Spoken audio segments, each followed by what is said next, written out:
Before you dive into any leadership book, I want you to get more from the books you read.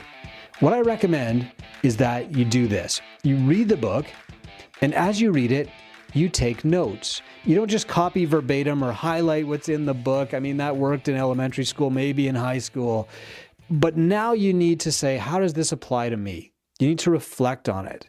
As you're reading the book, you reflect on it. You say, how does this apply to my situation? And after you're finished, you try one thing from the book, and then you measure the result. And then you record your thoughts on that result. Was that good enough? Then you tweak it and try it again. And you measure the result and you record your thoughts, and then you tweak it and you test it again. And you go through this at least 3 times before you start the next book on leadership. This is how we grow, not by speed reading 50 books, but by applying 5 books over and over and over again. So here's the cycle of building leadership. First is try. You pick one concept from the book, and I'm going to give you a great list. Pick one concept from one of those books, and you implement it. Then you measure. You track what happens when you apply it.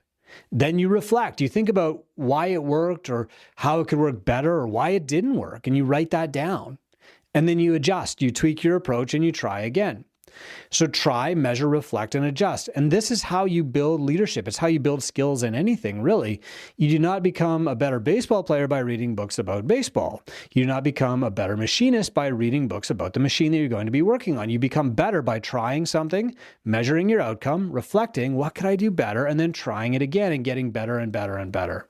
So which leadership book should you read first? What's the right leadership book for you to start with in 2026? Well, let's figure out where you should focus. So for most gym owners, 80% of the people listening to this podcast, your first priority should be self-leadership. I've learned this after mentoring thousands of you, that if you can focus, if you can be patient, if you can remain calm, if you can put aside your skepticism, your judgment, and just do the work that we give you, you will see amazing results. But if you're unable to focus, unable to be patient, unable to just head down, do the work, you won't see results. If you have specific burning fires within your gym business that's related to your staff, then you might need to prioritize team leadership right now. But you're going to eventually need self-leadership if you're going to lead those staff. And if you're already strong in both areas of self-leadership and team leadership, then peer leadership might be your next frontier. So I'm going to give you a quick diagnostic, and I want you to rate yourself honestly on a scale of 1 to 5 for each statement, where 1 is no, not at all, and 5 is, yeah, I can do that consistently well. Okay, so here's the self-leadership diagnostic. First, I can focus without distraction for a full hour. A 1, no, I can't. No way, not even close. A 5, yep, full hour, no distraction, no problem. Second, I can quickly recover from setbacks, stress, or negative feedback. Man, I am a low score on this one. I'm more of a 1 or a 2. Third, I can sustain deep thinking and problem solving for several hours without losing quality. 1 is low, 5 is high. Fourth, when unexpected changes happen, I adjust quickly without frustration or loss of momentum. Again, I'm on the lower end of the scale here. Fifth, I can delay immediate gratification and stay committed to long-term goals. That is me all day. That's probably my strength. Sixth, I have a clear sense of my values and make decisions aligned with them. Candidly, between me and you, I'm working on this every single day. That's the self-leadership diagnostic. Here's the team leadership diagnostic.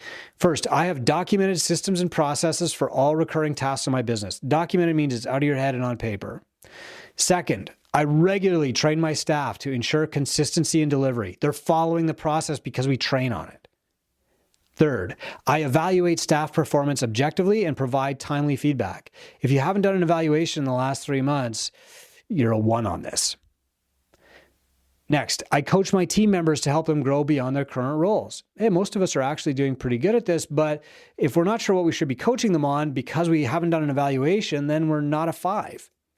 Next, I delegate effectively and I don't need to micromanage. Next, I communicate clear expectations and I hold my staff accountable.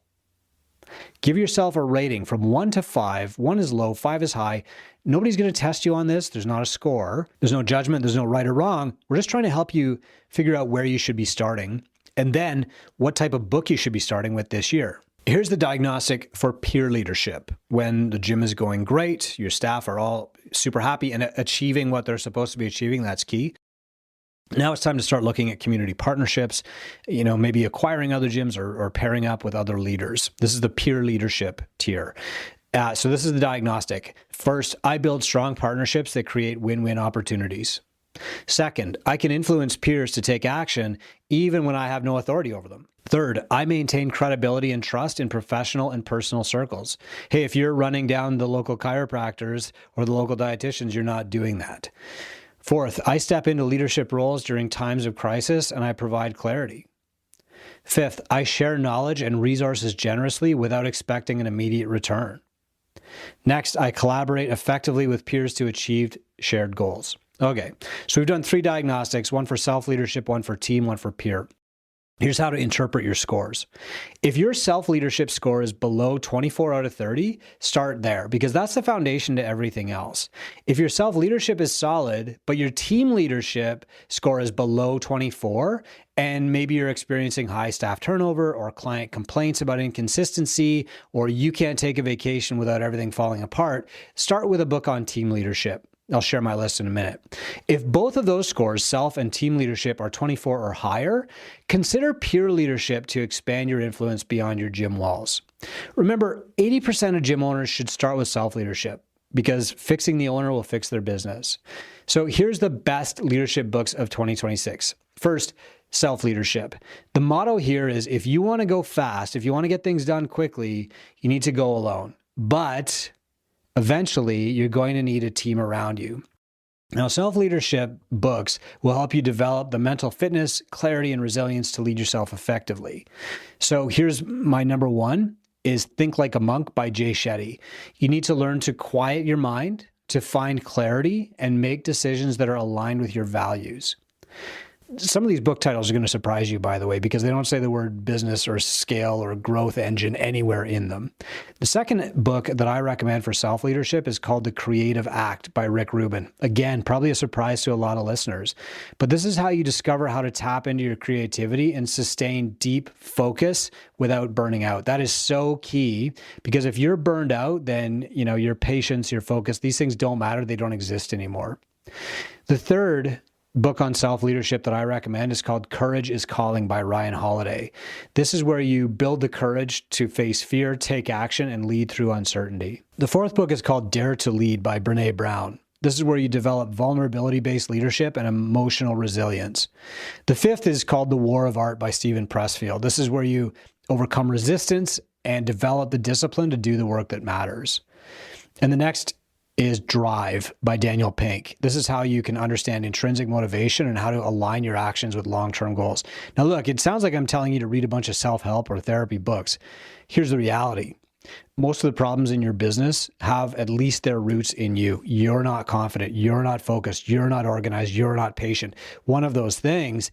And that is trickling down onto your staff. And it's probably affecting your team leadership, but it's definitely affecting how you show up and your own productivity and your own frustration and your own ability to grow your gym. Until you have at least a baseline level of competence at all of those things, focus, patience, long-term thinking, etc., you're going to struggle to lead staff. I mean, your staff leadership is not just going to work. However, at some point, you're going to need a team. You're going to need a staff, and they have to behave like a team and act like a team and focus on getting you toward the same goals instead of just having a job. And the expression here is if you want to go far, you go together. So these books focus on leading staff who have a clear incentive to follow you. You're paying them, you're telling them what to do. It's your job to make sure that they do it. Getting your business out of your head and creating systems on paper that you can give to them and say, follow these instructions, that takes you from a sick business to a well business, from -1 to 0. Creating this cycle of documentation and delivery and evaluation and coaching takes you from 0 to 1, 1 to 2, 2 to 3, etc. And so some of these books are amazing. You'll have heard of some of them, but probably not all. The first is Be the Unicorn by William Vanderbloemen. This is how you learn to hire, develop, and retain exceptional team leaders. William spoke to our Tinkers this year. This book, I almost didn't read because of the title. Unicorn doesn't really appeal to me, but it was incredible. I highly recommend it. The second book I recommend is Good to Great by Jim Collins. I read this book every year. This is how you build a culture of disciplined people, thought, and action. The third book I recommend for team leadership is called Vivid Vision by Cameron Herold, another summit speaker at Two Brain. This book helps you create a compelling vision that your team can rally behind. The fourth book I recommend is called Leadershift by John Maxwell. Now, John has a lot of great books on leadership. They just seem to be getting better and better. This is how you make the critical shifts necessary to become a more effective leader of people. I don't have a ton of books on team leadership because it's better to read these books several times over than it is to find a whole bunch of different ones about making your bed and, just never saying no and turning the ship around and all that stuff. Now, peer leadership is when your team leadership is strong, your self-leadership is great, and you want to share the mission with others who aren't paid by you, who you don't have direct control of, but you do influence. Most entrepreneurs never reach this level because their customers are usually compelled to keep dealing with them, right? But the best entrepreneurs are good at peer leadership. You want to keep doing business with them because of who they are, not what they sell. You're not locked into a contract with them. You have a social contract, a connection. You like them. Influence is built fastest, by the way, in times of crisis. And the top book on this topic is Influence by Robert Cialdini. You need to master the psychology of persuasion and ethical influence. Another great one is Building a StoryBrand by Donald Miller. This is how you clarify your message and you connect with people emotionally. My favorite of all time is The Go-Giver by Bob Burg and John David Mann. This is how you act with generosity and create lasting influence. Remember, influence isn't self-serving. It's not greedy. It's about giving first, helping first, and then being open to the rewards that come back. Another classic book, and I read this every year too, is How to Win Friends and Influence People by Dale Carnegie. It's a classic on building relationships and influencing others. Now, I'm going to talk about books to build tribe leadership because when your influence eventually scales beyond one-on-one and your followers, your clients, your team start recruiting other people to be on your team, recruit other people to join your tribe, that's when you need to be good at tribe leadership. And most gym owners won't need to focus here yet, right? Like Greg Glassman did, you probably don't have to yet. But if you're ready to build a movement and influence your community at scale, then these books will help. The first, and again, some of these titles are going to surprise you, but the first is The Wisdom of Joseph Campbell by Michael Toms. This is how you understand the power of myth and storytelling to unite communities. The next is The Dichotomy of Leadership by Jocko Willink and Leif Babin. You need to balance the competing demands of leadership at scale all the time. The third is Enchantment by Guy Kawasaki. You need to learn to inspire and delight people and win their hearts. Another one I love and read every year is Resilience by Eric Greitens. This is how you build the mental toughness to lead through adversity. Another favorite by a favorite author is Tribes by Seth Godin. You need to understand what it takes to lead and have your tribe connecting to one another. So here's your next best step. I want you to pick one book from your priority area: self-leadership, team leadership, peer leadership, or tribe leadership. Read the book. Then, and this is the important part, apply the leadership growth cycle. Try one concept from the book. Measure what happens. Reflect on what worked and what didn't, and then adjust it and try it again. Go through this cycle at least 3 times before you move to the next book. Remember, becoming a better leader isn't about eating the frog or making your bed or starting with why. It's about practicing the habits of leadership, trying new things, reflecting on the outcome, and then trying to improve them. Now, most people don't need to be leaders. Most of your friends will never need to be leaders. Hell, most people don't want to be leaders. But if we really want to change the world, we need to start with positive people, that's you, who have the right why, again, that's you, and give them the skills to lead everybody else through the desert ahead. Fixing the owner is how you fix the business. You need to start with yourself and the rest will follow. Now, please, this week and this week only, the digital copies of all my books, all 10, are free this week only. All you got to do is go to gymownersunited.com, send me a DM, and let me know your biggest challenge right now. If you've done the assessment, you can tell me, Coop, I need something for, the biggest challenge in my business is this. I need one of your books to help me with self-leadership. Great. Any book that I've written and published, I will give you the digital copy for free this week. Okay. And I'll tell you which one you should read first. And then you can tell me how you've applied it and what the result was. Okay, so go to gymownersunited.com, send me a DM, let me know what your biggest challenge is right now, and I will send you or help you get a digital copy of one of my 10 books for free. I'm Chris Cooper. This is Run a Profitable Gym, and if you want to fix your business, start by fixing the owner.